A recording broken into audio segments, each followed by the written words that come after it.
Hello aspirants. तो चलिए start करते हैं हम। 5 से लेकर 10 अप्रैल तक के न्यूज़ देखते हैं। उम्मीद है आपने होमवर्क तो किया ही होगा। अगर नहीं किया तो ट्राई कीजिएगा सॉल्व करने के एमसीक्यूज और मेंस के जो क्वेश्चंस फ्रेम किए जाते हैं वो। देखो अभी से आप जो अगर प्रैक्टिस करोगे तो अच्छा होगा। वरना जब प्रीलिम्स के बाद बहुत बुरा हाल होता है, मुझे एक्सपीरियंस है क्योंकि मैंने भी प्रैक्टिस नहीं की थी। मेरा स्कोर ठीक ठाक आ गया था, पर अगर अच्छा और प्रैक्टिस करता था तो शायद मैं इंटरव्यू लिस्ट में तो आ ही जाता हूँ। ठीक है, चलिए फिर 5 से 10 अप्रैल के न्यूज़ में देखते हैं। तो पहला है 5 अप्रैल की न्यूज़ है, सिक्स बिम्स्टेक समिट हो गई थी। फिर बर्ड फ्लू है, 7 अप्रैल की है। प्रधानमंत्री मुद्रा योजना है 9 अप्रैल को। और महावीर जयंती और लॉर्ड महावीर की टीचिंग्स क्या है आज के जनरेशन के लिए या फिर जो भी आज के युग के लिए, तो वो 10 अप्रैल तक है। चलिए, तो सिक्स है बिम्स्टेक। बिम्स्टेक में इतने सारे कंट्रीज हैं, हम देखेंगे कौन से। तो अभी किसने होस्ट किया था? तो थाईलैंड ने होस्ट किया था। थीम थी BIMSTEC prosperous resilient and open. अब इसमें हाइलाइट्स कहते तो बैंकॉक विजन 2030 का अडॉप्ट किया गया, India Thailand strategic partnership announce की गई और इंडिया का 21 पॉइंट एक्शन प्लान लॉन्च किया गया है। ठीक है, ये की हाइलाइट्स थे ये वाले सिक्स बिम्स्टेक के। अभी इंडिया के कुछ कुछ बिग अनाउंसमेंट है, जैसे centres of excellence India lead करने वाले हम डिजास्टर मैनेजमेंट में, sustainable maritime transport, traditional medicine, agriculture, R&D and training, DPI pilot study ताकि गवर्नेंस बूस्ट हो। मोदी प्रोग्राम है, इसमें ट्रेनिंग प्लस स्कॉलरशिप दिए जाएंगे बिम्स्टेक प्रोफेशनल्स के लिए। कैंसर केयर इनिशिएटिव लिया जाएगा बिम्स्टेक रीजन के लिए। और business integration, chamber of commerce, annual BIMSTEC business summit, फिर कल्चरल इनिशिएटिव जैसे BIMSTEC games, athletics meet, traditional music festival, young leader summit, hackathon, visitors programme, UPI integration, nano satellite collaboration, agri innovation, grid interconnection. तो ये सब ऐसे ऐसे announcement हमने किए हैं। अभी बिम्स्टेक होता क्या है? तो ये 7 मेंबर्स का ये पूरा समूह है, आप देख सकते हो मैप में, 1 2 3 4 5 6 7 8। ठीक है, काउंट कर लेना। तो बांग्लादेश, हम नेबरिंग कंट्रीज देखेंगे, Bangladesh, Bhutan, India, Myanmar, Nepal, Sri Lanka, Thailand. अभी याद कैसे करोगे आप? तो पाकिस्तान और चाइना नहीं है। ठीक है, बाकी जो भी नेबरिंग कंट्रीज, इवन बॉर्डर मतलब लैंड वाटर बॉडी के जो बाउंड्री है उसमें भी हमारा। ठीक है, नज़दीकी जो भी है, ये दो अफगानिस्तान, मतलब तीन अफगानिस्तान, पाकिस्तान और चाइना छोड़ के नेबरिंग कंट्रीज बाकी के आते हैं, थाईलैंड छोड़ के। ठीक है, थाईलैंड भी बाहर जाता है थोड़ा सा। म्यांमार, म्यांमार लगता है कि नहीं, मुझे बताना कमेंट सेक्शन में, इंडिया की बॉर्डर को। तो फाउंड किया गया 1997, बैंकॉक डिक्लेरेशन याद रखेगा, बैंकॉक डिक्लेरेशन से ये फाउंडेशन हुआ था इसका। पॉपुलेशन अगर देखा जाए तो इस सातों का तो 22% होता है वर्ल्ड का, 1.7 बिलियन होता है, मतलब तब का था। अभी तो हमारा 1.5 बिलियन ही हमारा ही है। अच्छा, हो सकता है क्योंकि बाकी कंट्रीज मिलाकर इतना होता है, 20 30 मिलियन ही होता है उनका। तो हो सकता है। GDP 5.2 ट्रिलियन है 2023 की बात की जाए तो। और पर्पस क्या था, मेन मकसद क्या है इनका? टेक्नोलॉजी प्लस इकोनॉमिक कोऑपरेशन होना चाहिए बे ऑफ बंगाल रीजन में। जो बे ऑफ बंगाल रीजन है उसको बढ़ाने के लिए ये चल रहा है हमारा इनिशिएटिव। ठीक है, बिम्स्टेक का फुल फॉर्म मुझे कमेंट सेक्शन में बताना। और अभी आपको बताना है जो पार्ट नहीं है सार्क का, पर बिम्स्टेक कंट्री है, तो कौन सा है मुझे बताना। और एक PYQ था, UPSC ने पूछा था ये 2022 में जब मैंने मेंस दिया था। तो do you think that BIMSTEC is a parallel organisation like the SAARC? तो आपको क्या लगता है, बिम्स्टेक और सार्क दोनों पैरेलल ऑर्गेनाइजेशन है या नहीं? आपको यस सर नो में नहीं देना है, वो देखेंगे हम कैसे क्या है। अगर आपने सॉल्व किया तो मैं पूरा इसका आंसर्स टेलीग्राम चैनल में बता दूंगा, जो नीचे डिस्क्रिप्शन में देख सकते हो आप। अभी सिमिलरिटीज क्या है, डिससिमिलरिटीज क्या है दोनों में, और कैसे ये हमारे इंडियन फॉरेन पॉलिसी ऑब्जेक्टिव्स को रियलाइज करते हैं, जैसे कि न्यू ऑर्गेनाइजेशन बढ़ने के लिए। तो वो सब आपको बताना है। अभी हम आते हैं बर्ड फ्लू, नाम में ही है बर्ड से होता है। ये कौन सा बर्ड है आपको दिख रहा रहेगा। तो इसका साइंटिफिक बोल सकते हैं, इसका जो इन्फ्लुएंजा रहता है उसका एक हर एक का नंबर रहता है, H और N। H और N का मुझे कमेंट सेक्शन में बताना है, H और N का मतलब क्या होता है, इसमें बता रहेगा मेरे हिसाब से, पर फिर भी आपको बताना है। अभी बर्ड फ्लू होता क्या है, इसको बोलता है एवियन इन्फ्लुएंजा या फिर बर्ड फ्लू, जो हाईली कॉन्टेजियस वायरल इन्फेक्शन होता है बर्ड्स के अंदर। ठीक है, और ओकेजनली बहुत रेयरली हमारे ह्यूमंस के अंदर जाता है, पर जनरली बर्ड्स में ही बहुत ज़्यादा फैलते रहते हैं, और बाद में अगर ये ज़्यादा हद तक बढ़ गया तो ये हमारे अंदर आता है और डेंजर होता है हमारे लिए भी।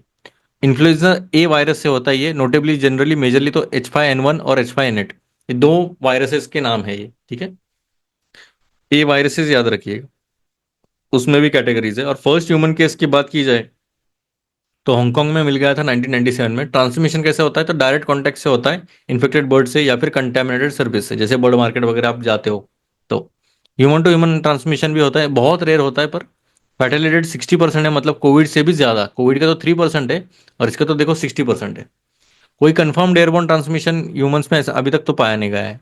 इसके रिगार्डिंग आप ये देख सकते हो मोस्ट वायरल है, क्या क्या कैरी कर सकते हैं, ये reasons for concern, fatigue, fever, conjunctivitis, sore throat, cough, muscle aches वगैरह आ सकते हैं इसके सिम्टम्स। ठीक है। अभी सिम्टम्स देखो, fever, sore throat, cough, muscle pain, can progress to respiratory failure, neurological issues, मतलब आपका रेस्पिरेटरी फेलियर हो सकता है, फेफड़े वगैरह ऐसे रुक जाते हैं सीधा। और न्यूरोलॉजिकल इश्यूज भी आ सकते हैं, मतलब ब्रेन वगैरह डैमेज होने के चांसेस ज्यादा रहते हैं इसमें। एंटीवायरल्स की बात की जाए तो इफेक्टिव है अगर अर्ली दिया तो, नहीं तो फिर chances are very less. No protection from seasonal flu vaccine, मतलब जो नॉर्मल फ्लू वैक्सीन है उससे तो कुछ होने वाला नहीं है। कुछ कुछ वैक्सीन एग्जिस्ट करते हैं पर बहुत इमरजेंसी में रहते हो। वे ग्लोबल कंटेक्स्ट की बात की जाए 2003 से लेकर 25 तक डब्ल्यूएचओ रिपोर्ट किया है 972 ह्यूमन केसेस मिले हैं। और लिस्ट किया है as a WHO R&D priority disease due to pandemic potential it mutates for sustain human to human transmission. अब ये पैंडेमिक के लेवल पे भी जा सकता है अगर ये ट्रांसमिशन अगर बढ़ गया इसका ह्यूमन टू ह्यूमन। फिलहाल तो नहीं है, पर प्रायोरिटी में तो है। ये एमसीक्यू है, आप ट्राई कीजिएगा सॉल्व करने के लिए। ठीक है। नेक्स्ट आते हैं हम प्रधानमंत्री मुद्रा योजना, नाम में ये प्रधानमंत्री मुद्रा, मुद्रा मतलब क्या, पैसा, पैसा किसको देने वाले हैं ये, तो देखेंगे अभी। माइक्रो स्मॉल एंड मीडियम नहीं है बस, ठीक है, micro small and medium enterprises हम बोल देते हैं। क्या है ये, माइक्रो एंड स्मॉल एंटरप्राइजेस के लिए financial inclusion through collateral free. Collateral free मतलब क्या, कुछ भी आपको, मतलब अभी पहले कैसे सोना दे के आपको लोन देना पड़ रहा है या फिर कुछ बैंक के डॉक्यूमेंट्स रख के आपको लोन मिलता है, इसमें वैसे कोलेटरल फ्री है। मतलब क्या, आप सीधा जाओ, कोई कुछ लेने की जरूरत नहीं, बस इतने कितने अमाउंट तक ले सकते हो वो भी दिया है। अभी तो इंक्रीज किया है लोन लिमिट भी अप टू 20 lakhs, तो देख सकते हो। और प्रधानमंत्री मुद्रा योजना प्रोवाइड करते हैं कोलेटरल फील्ड, ये जो है non corporate, non farm, micro और स्मॉल एंटरप्राइजेस के लिए, ठीक है, कॉर्पोरेट वालों के नहीं है। इम्प्लीमेंटेड कौन करता है, तो मुद्रा लिमिटेड एक सब्सिडियरी है सिडबी की। और लोन कैटेगरीज तीन इसमें डिवाइड किए गए हैं इन्होंने, शिशु, किशोर, अभी ये तो ये बढ़ गया है वैसे, ये आपको मुझे कमेंट सेक्शन में बताना है इनका लिमिट कैसे बढ़ाया है इन्होंने। ठीक है। शिशु पहले 50,000 तक था, किशोर 50,001 से लेकर 5 लाख तक, और तरुण 5 लाख से 10 लाख तक था। और ये सेंट्रल सेक्टर स्कीम में, मतलब क्या हुआ इसका, तो ये 100% फंडेड है सेंटर द्वारा। लेंडर्स कौन कौन कर सकते हैं इसमें, बैंक्स, एनबीएफसी, आरआरबीज और एमएफआईज। रिफाइनेंस किया जाता है मुद्रा लिमिटेड द्वारा ही। और क्रेडिट गारंटी कौन करता है, तो credit guarantee fund for micro units करते हैं, मतलब अगर कुछ भी आपका डूब वगैरह गया, ये गारंटी देते हैं। की अचीवमेंट देखा जाए तो 32 लाख करोड़ डिस्पर्स किए गए थे, 52 करोड़ लोन्स। और 68% बेनिफिशियरी ये वुमेन थे। प्री पर वुमेन लोन अगर देखा जाए तो 13 CAGR से ग्रोथ हो रहा है, मतलब अच्छा खासा CAGR भी मिल रहा है, कंपाउंड एनुअल ग्रोथ रेट है ये। तो 50% जो अकाउंट है हेल्ड किए जाते हैं SC ST OBC को, और 11% बाय माइनॉरिटीज को। MSME लेंडिंग रोज फ्रॉम, अभी लेंडिंग कितना बढ़ गया इनका, 8.5 लाख करोड़ से लेकर सीधा 27 पॉइंट, मतलब 27 लाख करोड़ तक हो गया 24 की बात की जाए।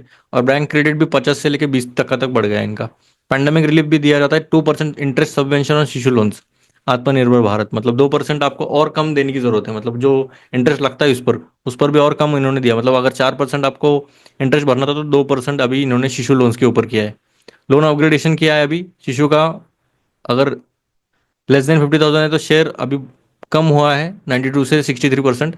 किशोर का 50,000 से 5 लाख तक तो वो बढ़ गया 5 से लेके 44%। और टॉप परफॉर्मिंग स्टेट्स की बात की जाए तमिलनाडु, यूपी, कर्नाटक है। बेस्ट का पर कैपिटा डिसबर्सल अगर देखा जाए तो त्रिपुरा, ओडिशा, तमिलनाडु है। और top union territory Jammu and Kashmir. इसके बाद अब हम आते हैं महावीर जयंती, लॉर्ड महावीर की टीचिंग्स। तो अभी न्यूज में की हुई तो 10 अप्रैल 2025 जो कि था, प्राइम मिनिस्टर जी ने इनॉग्रेशन किया है नवकार महामंत्र दिवस ऑन महावीर जयंती, हाईलाइट करते हुए कि लॉर्ड महावीर के जो भी टीचिंग्स है ऑन वायलेंस, ट्रूथ, कंपैशन, तो वो रिलेवेंट कितने हैं हमारे विजन ऑफ विकसित भारत के लिए। फिर हिस्टोरिकल बैकग्राउंड अगर बात की जाए महावीर जयंती की, तो ये सेलिब्रेट किया जाता है 13वें दिन को चैत्र मंथ के, ठीक है, एज पर हिंदू कैलेंडर। और ये मार्क करता है बर्थ ऑफ वर्धमान महावीर। ये 24th और लास्ट तीर्थंकर थे जैनिज्म के। महावीर ने सक्सीड किया पार्श्वनाथ जो कि 23वें थे, मतलब 23वें कौन थे, पार्श्वनाथ थे, उसके बाद इन्होंने सक्सीड किया तीर्थंकर, 23rd तीर्थंकर, और ये 24 थे। और इनको स्पिरिचुअल टीचर, रिफॉर्मर और एडवोकेट माना जाता है एथिकल लिविंग के लिए। अभी कंटेम्प्रेरी रिलेवेंस है, देखो ये बहुत इंपॉर्टेंट है। तो आज के युग में क्या क्या इंपॉर्टेंट टीचिंग्स है इसके रिगार्डिंग हम देखेंगे अभी इन्होंने क्या क्या सीख दी है हमें। तो अहिंसा, नॉन वायलेंस, ये एडवोकेट करता है non violence thought, word, action में। तो आपको वायलेंट नहीं होना है, आराम से आपकी बात जो है, थॉट हो, वर्ड हो, एक्शन हो, तो आराम से करना है। ये रिलेवेंट किसके लिए है, तो ये ग्लोबल वायलेंस जो भी हो रहा है, वॉर हो रहा है, टेररिज्म हो रहा है, हेट हो रहा है, तो इसका रिलेवेंट है, इसको कम कर सकता है। और ये जो अलाइन होता है नॉन वायलेंस की बात की जाए तो SDG 16, UN चार्टर और गांधी नीतिक्स को। देखो जितना रिलेट करोगे उतना अच्छा है। अपरिग्रह, नॉन पॉजिटिवनेस, ये इंकरेज करता है मिनिमलिज्म, भाई जितना कम है उतना अच्छा रखो, डिटैच रखो और सस्टेनेबली यूज करो आप। ये सपोर्ट करता है मिशन लाइफ SDG 12 जो रिस्पॉन्सिबल कंजम्पशन है, और काउंटर करता है हमारे क्लाइमेट चेंज और एनवायरमेंटल डिग्रेडेशन को।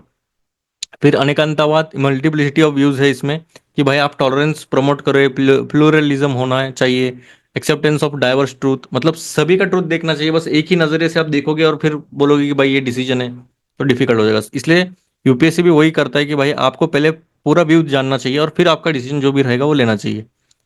Uphold 19 article freedom of expression and article 25 freedom of religion, तो ये रिलीजन का भी दर्शाता है। ये काउंटर करता है हमारे रिलीजियस एक्सट्रीमिज्म को, बहुत हम एक्सट्रीम लेवल पे जाते हैं सोशली पोलराइजेशन के लिए भी। पोलराइजेशन मतलब क्या है, सीधा टोक की भूमिका लेते हैं हम, सीधा मालूम, व्हाट आई एम सेइंग। सत्य, ट्रुथ या अस्तेय, non stealing, advocates honesty integrity and respecting others rights. Truth मतलब क्या, सत्य मतलब क्या, आपको बोलना है सत्य। अस्तेय मतलब क्या, स्टीलिंग नहीं करना है।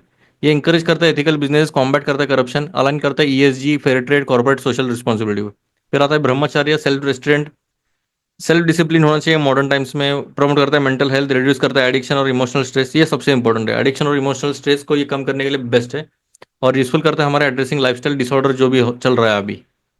तो ये क्वेश्चन है, आप ट्राई कीजिएगा सॉल्व करने की। इसका आंसर जो है मैंने टेलीग्राम चैनल पर दे दिया है, उम्मीद है आपको पसंद आया रहेगा। मिलते हैं फिर। जय हिंद।